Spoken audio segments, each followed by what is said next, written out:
The first time my son hugged me like that, I knew something buried had clawed its way back to the surface. It wasn't the kind of hug children give when they scrape a knee or want another bedtime story. It was tight, desperate.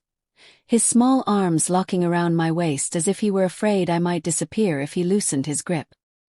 His face pressed into my stomach, his breath shaking. And then he whispered something so quietly that, for a moment, I thought my mind had made it up. "Mom, I know why you cry at night." The world didn't stop spinning, but something inside me did.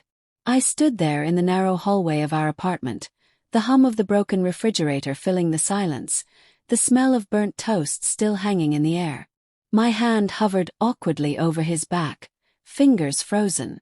My son, my 9-year-old Noah, had always been observant, but this felt different. This felt like a door opening that I had spent years barricading with silence, excuses, and forced smiles. "Sweetheart," I said carefully, my voice thinner than I wanted. "What do you mean?" He pulled back just enough to look up at me. His eyes, so much like his father's, the same deep brown that once made me feel safe, were far too serious for his age. "I heard Grandma talking," he said. "On the phone. She said you lost everything because you were brave. Not because you failed." My heart slammed against my ribs. My mother-in-law, the woman who had spent years treating me like a temporary inconvenience in her son's life. The woman who believed pain was a weakness and loyalty was something owed only to blood, not to truth. I forced a smile, crouching down so we were eye to eye. "Adults say a lot of things they don't understand," I said gently. "You don't need to worry about that." But Noah shook his head. "I do. Because Dad said you were the reason he left. But Grandma said you saved yourself." There it was. The sentence I had avoided for years, spoken in a child's trembling voice.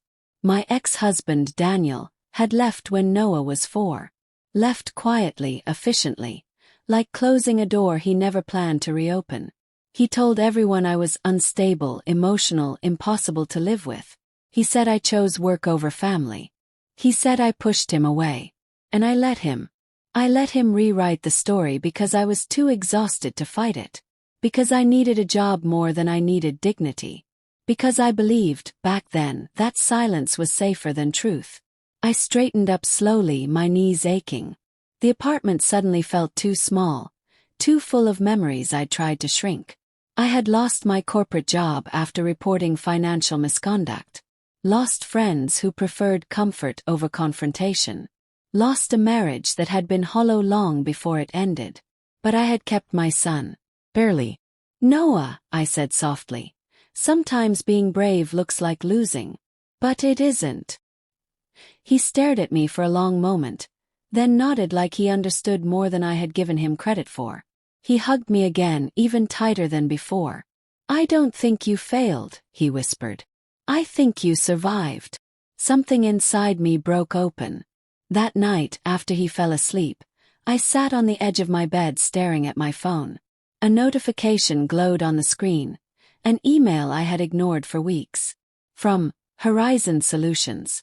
Subject: Follow-up on whistleblower case. I swallowed. Horizon Solutions was Daniel's company. The same one that had quietly buried the fraud case after I lost my job. The same one that had settled behind closed doors while I scrambled to rebuild my life from minimum wage paychecks and sleepless nights. My fingers trembled as I opened the email. They wanted to talk. Not just talk, reopen. I glanced toward Noah's room, listening to his steady breathing. For years, I had convinced myself that protecting him meant staying small, staying quiet. But what if I was wrong? What if the hug wasn't just comfort, but a signal? I closed my eyes, my chest tight with fear and something dangerously close to hope. Because if the truth came out this time, it wouldn't just cost me comfort. It would cost others everything. And the people who had destroyed my life were about to realize I wasn't done yet. The conference room smelled like old coffee and polished wood. Exactly the kind of room where decisions were made quietly, and consequences were outsourced to people like me. I sat at the long table, hands folded, back straight, pretending I belonged there. Across from me were 3 lawyers, all wearing the same practiced neutrality. On the far end of the room, staring at his tablet like I didn't exist, sat Daniel. 10 years hadn't softened him. If anything, success had sharpened his edges. His suit was tailored, his hair carefully streaked with gray. He looked like a man who had never doubted his version of events. Till now. "Ms. Carter," one of the lawyers said, "thank you for agreeing to meet. As you know, new evidence has surfaced." He nodded. "Evidence I submitted years ago." Daniel finally looked up. Our eyes met, and for the briefest second I saw it: fear. Not guilt. Fear of exposure. "You ruined our family once," he said coldly. "Don't do it again." I laughed. It surprised even me. "You ruined our family the moment you chose your career over integrity." The room stiffened. As the meeting unfolded, documents slid across the table. Financial records, internal emails, approvals with Daniel's signature on them. The same signatures he'd once sworn meant nothing. The same lies he'd let me carry alone. And suddenly the narrative shifted.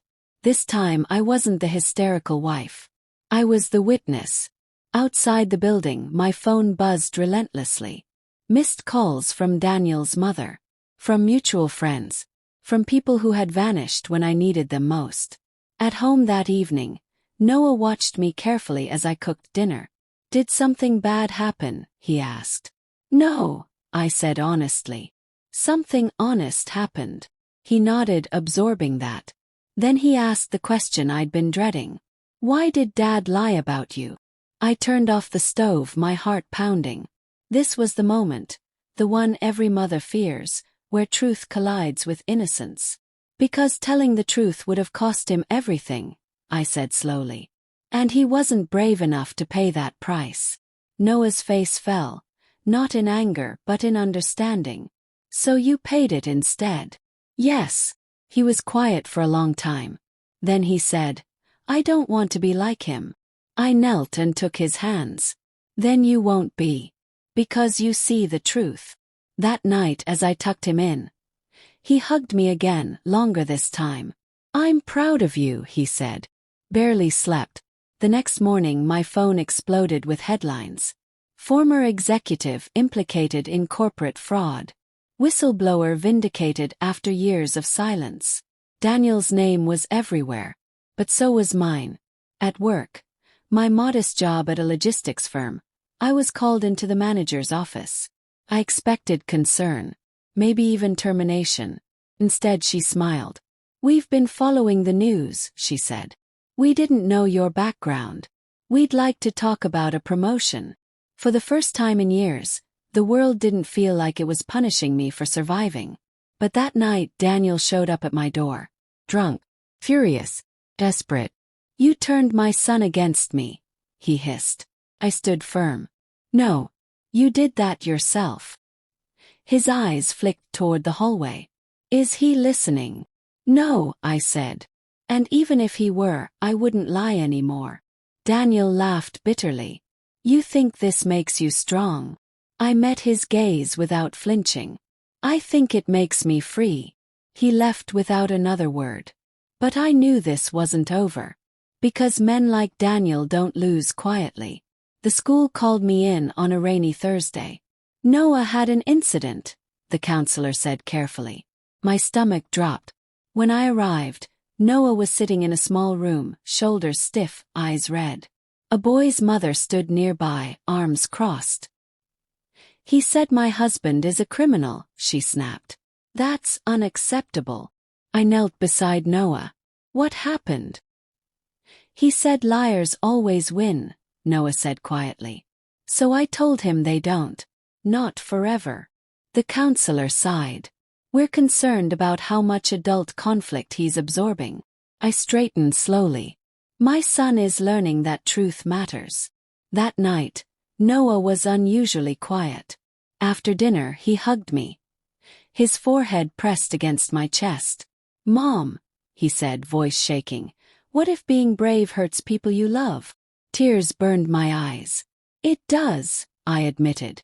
"But lying hurts them longer." He pulled back and looked at me with a clarity that stole my breath. Then I'm glad you chose the hurt that ends. I held him, sobbing into his hair, realizing something profound. The words that had left me speechless that first night weren't just about my pain. They were about his strength. Weeks later, Daniel lost his position. The company settled publicly. My name was cleared, officially, irrevocably. And one evening, as Noah and I sat on the couch, he rested his head on my shoulder. "You know," he said casually, "when I grow up, I want to be brave like you." I smiled through tears. Because in that moment I understood. The hug wasn't the beginning of my healing. It was the proof that I had already won.